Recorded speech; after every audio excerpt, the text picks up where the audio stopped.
রাত তখন ৩:৪০। কুয়েতের উত্তর পশ্চিম প্রান্তে ক্যাম্প ইউরিংয়ের হেলিকপ্টার রক্ষণাবেক্ষণ এলাকায় আমেরিকান মেকানিকদের একটি দল একটি AH-64 অ্যাপাচে হেলিকপ্টার থেকে ইঞ্জিন খুলে নামাচ্ছিল। যুদ্ধের মাঝরাতে এটি তাদের কাছে নিতান্তই রুটিন কাজ মনে হচ্ছিল। মরুভূমির এই কোণটা তখনও যুদ্ধের আঁচ পায়নি। কেউ জানত না যে ঠিক সেই মুহূর্তে ৮ মিনিট আগে ইরান থেকে ছোড়া ব্যালিস্টিক ক্ষেপণাস্ত্রের একটি শ্যালডো শব্দের ৩ গুণ গতিতে নিচে নেমে আসছে। লক্ষ্য একটাই, ক্যাম্প ইউরিংয়ের হেলিকপ্টার ফ্লাইট লাইন। রাত ৩:৪১ পুরো ক্যাম্প জুড়ে সাইরেন বেজে উঠল। সৈন্যরা ঘুম থেকে লাফিয়ে উঠে যে যা পড়েছিল তাই নিয়েই কংক্রিটের বাংকারের দিকে ছুটল। ঘাটির প্যাট্রিয়ট ব্যাটারির রাডার তখন দক্ষিণ পূর্ব দিক থেকে ৫টি ব্যালিস্টিক লক্ষ্যবস্তু চিহ্নিত করে ফেলেছে। কম্পিউটার সবচেয়ে বিপজ্জনক ট্র্যাকগুলো বেছে নিয়ে জোড়ায় জোড়ায় PSC-3 MSE ইন্টারসেপ্টর নিক্ষেপ শুরু করল। প্রতিটি ক্ষেপণাস্ত্র সাদা ধোঁয়ার লেজ ছেড়ে আকাশে উঠে গেল। মরুভূমির মাটি যেন স্ট্র্যাবোলাইটের আলোয় ঝলমল করে উঠল। PSC-3 ইন্টারসেপ্টর আসন্ন ওয়ারহেডের দিকে ম্যাক 6 এর বেশি গতিতে ধেয়ে গেল। প্রতিটি ক্ষেপণাস্ত্র সক্রিয় KA ব্র্যান্ড সিকার এবং ১৮০টি অ্যাটিটিউড কন্ট্রোল মোটর দিয়ে নিজেই পথ খুঁজে নিচ্ছিল। PSC-3 এ কোনো বিস্ফোরক ওয়ারহেড নেই। সেই অকল্পনীয় গতিতে ক্ষেপণাস্ত্রের শরীরটাই অস্ত্র হয়ে ওঠে। দুটো বেসবল একে অপরের দিকে ৪০০০ মাইল বেগে ছুড়ে দেওয়ার মতো। দুটোই মেজর লিগ পিচার ছুড়েছে। মিলন মানেই দুটোর সর্বনাশ, ধূলিকণা হয়ে ঝরে পড়া। সেই রাতে প্যাট্রিয়ট সিস্টেম ৫টির মধ্যে ৩টি ওয়ারহেড ধ্বংস করতে সক্ষম হল। সম্পূর্ণ অন্ধকারে ম্যাক 6 ক্লোজার স্পিডে মাত্র ৮ মিনিটের সতর্কতায় ৩টি ব্যালিস্টিক ওয়ারহেড মাত্র ৪০ সেকেন্ডে নিষ্ক্রিয় করা সত্যিকারের কৃতিত্ব। কিন্তু দুটো এখনও ধেয়ে আসছিল। এখানেই ইরানের পরিকল্পনার গভীরতা বোঝা যায়। প্যাট্রিয়টের ANMPQ-65 রাডার পৃথিবীর অন্য আকাশ প্রতিরক্ষা ব্যবস্থার সাথে তুলনীয় নয়। একটিমাত্র ফেস্ট অ্যারো অ্যান্টেনা থেকে সে একসঙ্গে লক্ষ্য খোঁজে, ট্র্যাক করে এবং ইন্টারসেপ্টর গাইড করে। কিন্তু এই রাডার মাত্র ৯০ ডিগ্রির একটি আকাশ সেক্টর স্ক্যান করতে পারে। এটা অনেকটা বাড়ির একটা দেয়ালে লাগানো সিকিউরিটি ক্যামেরার মতো। সামনের দরজা নিখুঁতভাবে দেখা যায়, কিন্তু কেউ যদি পেছনের জানালা দিয়ে ঢোকে, ক্যামেরা সেদিকে তাকিয়েও নেই।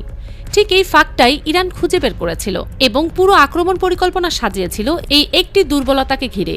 যখন প্যাট্রিয়ট ব্যাটারি রাডার দক্ষিণ পূর্ব ব্যালিস্টিক ট্র্যাকগুলোর দিকে পুরোপুরি স্থির হয়ে ব্যস্ত ছিল, তখন গত ৪০ মিনিট ধরে সম্পূর্ণ ভিন্ন দিক থেকে আরেকটি হুমকি নিঃশব্দে এগিয়ে আসছিল। ৩টি Shahed ১৩৬ one way attack drone ইরানের উপকূলের কাছাকাছি ফরওয়ার্ড পজিশন থেকে লঞ্চ হয়ে মাত্র ১০০ ফুট উচ্চতার দক্ষিণ দিক থেকে ধীরে ধীরে এগিয়ে আসছিল। ঘণ্টায় ১০০ নটিক্যাল মাইল গতিতে, শব্দহীন অদৃশ্যের মতো। প্রতিটি শাহেদের নাকে বসানো ছিল একটি বাণিজ্যিক GPS রিসিভার, হুবহু আপনার ফোনের ম্যাপ অ্যাপে যে চিপ থাকে সেটার মতো। ৪০ পাউন্ড বিস্ফোরক নিয়ে পূর্ব নির্ধারিত স্থানাঙ্কের দিকে নিখুঁতভাবে এগিয়ে চলছিল।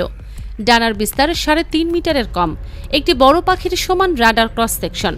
প্যাট্রিয়টের রাডার, যেটা ব্যালিস্টিক আর্ক খোঁজার জন্য উপরের দিকে তাকিয়ে থাকে, সেটার কাছে ১০০ ফুট উচ্চতায় উঠতে থাকা শাহেদ খুঁজে পাওয়া মানে ভ্যাকুয়াম ক্লিনারের শব্দের মধ্যে রান্নাঘর থেকে বাচ্চার পায়ের শব্দ শোনার মতো।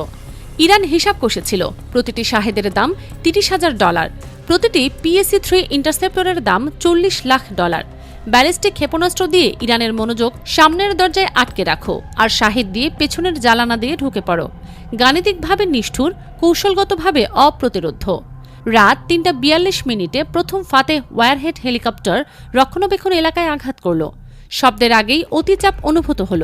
বিস্ফোরণ দুটো অ্যাপাচের কঙ্কাল ছিঁড়ে ফেলল এবং হ্যাঙ্গারের একটি অংশ ধসিয়ে দিল, যে হ্যাঙ্গারে মাত্র ৯০ সেকেন্ড আগে একটি দল ইঞ্জিন খুলছিল। দ্বিতীয় ওয়ারহেড জ্বালানি ডিপোতে পড়ল। জেট ফুয়েল যেভাবে ভাবা হয় সেভাবে বিস্ফোরিত হয় না, এটা ফুলে ওঠে। কমলা রঙের একটা বিশাল আগুনের গোলা বাইরের দিকে ছড়িয়ে পড়ে যে গতিতে কোনো মানুষের পক্ষে সেই গতিতে দৌড়ানো সম্ভব নয়।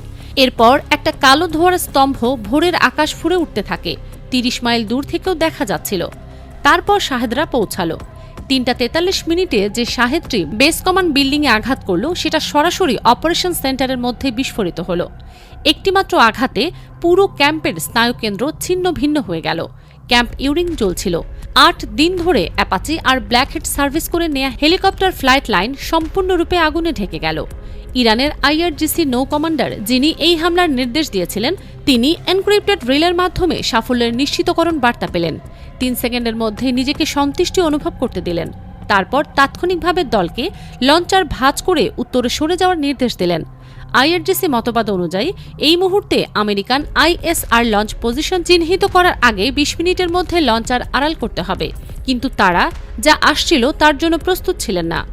আহমেদ আল জাবের বিমান ঘাঁটি থেকে 4টি F-15E স্ট্রাইক ইগল রাত 3:53 আফটার বার্নার জ্বালিয়ে মাটি কামড়ে উড়ে গেল।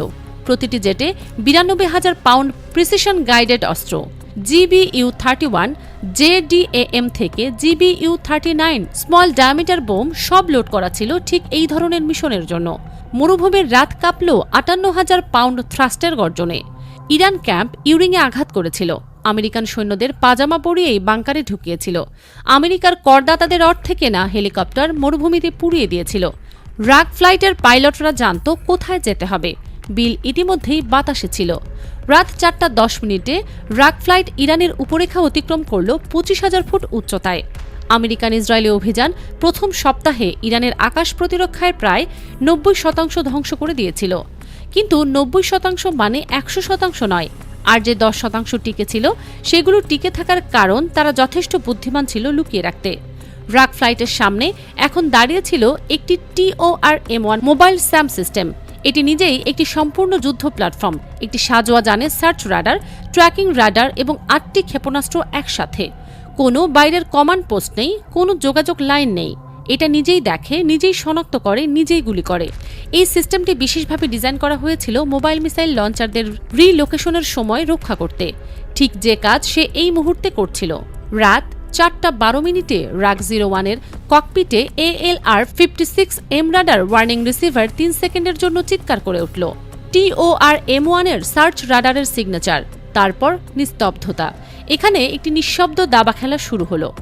রাগ 01-এর পাইলট নাক নিচে করে 25,000 থেকে 15,000 ফুটের দিকে নামতে শুরু করলেন। আক্রমণের জন্য নয়, ইচ্ছাকৃত উস্কানের জন্য।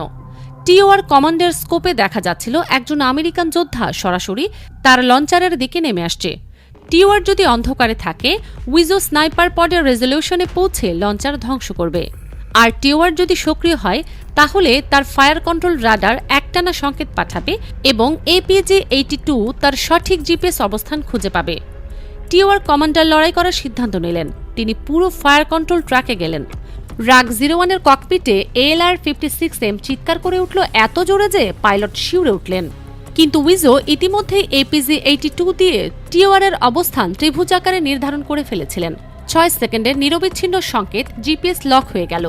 16,000 ফুট থেকে একটি GBU-39 ছেড়ে দেয়া হলো, নিঃশব্দে, মোটর ছাড়া, ধোঁয়া ছাড়া।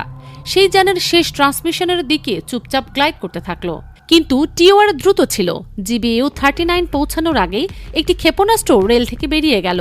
ম্যাক 2.5 গতিতে রাগ 01-এর দিকে ধেয়ে গেল। পাইলটের হাতে মাত্র 4 সেকেন্ড। পাইলট 6G-তে বাম দিকে ভেঙে পড়লেন। দৃষ্টি ধূসর হয়ে আসার মতো বাঁক। চাফ ডিসপেন্সার স্বয়ংক্রিয়ভাবে অ্যালুমিনিয়াম কনফিটে ছিটিয়ে দিল। TOR-এর ক্ষেপণাস্ত্র এক মুহূর্তের জন্য চাফ ব্লুম ট্র্যাক করল।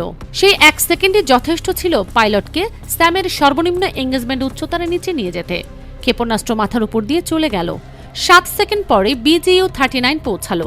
$40,000 একটি গ্লাইড বোম $25 মিলিয়ন একটি আকাশ প্রতিরক্ষা ব্যবস্থা মুছে দিল। এরপর লঞ্চারদের পথ খোলা। উইজো 2টো ফাতে লঞ্চার খুঁজে পেলেন, একটি ওয়াদিতে টানেল প্রবেশমুখ থেকে মাত্র 1 কিলোমিটার দূরে। ইঞ্জিন এখনও ইনফ্রারেডে গরম জ্বলছিল। আইআরজিসি দলটি পার্ক করার আগে আনলোড করার সময় পায়নি। রেঞ্জ 2 দ্বিতীয় লঞ্চারে একটি GBU-31 JDAM ফেলল 2,000 পাউন্ড। 30 সেকেন্ডের নিঃশব্দ মুক্ত পতনে প্রতি সেকেন্ডে 10 বার 4টি ফিন সামঞ্জস্য করে নিজেকে জিপিএস স্থানাঙ্কে স্টিয়ার করল। মিটারের মধ্যে নির্ভুলতা, সবকিছু শেষ। এরপর রাগ ফ্লাইট আইআরজিসি নৌ কমান্ডারের দিকে মোড় নিল, যেখান থেকে এই পুরো আক্রমণের পরিকল্পনা হয়েছিল। 4টি GBU-31 30 সেকেন্ডের মধ্যে একে একে নামল। কমান্ড বিল্ডিং, কমিউনিকেশন সেন্টার, পেয়াকাপ বোর্ডের আশ্রয়স্থল, জ্বালানি ডিপো সব শেষ।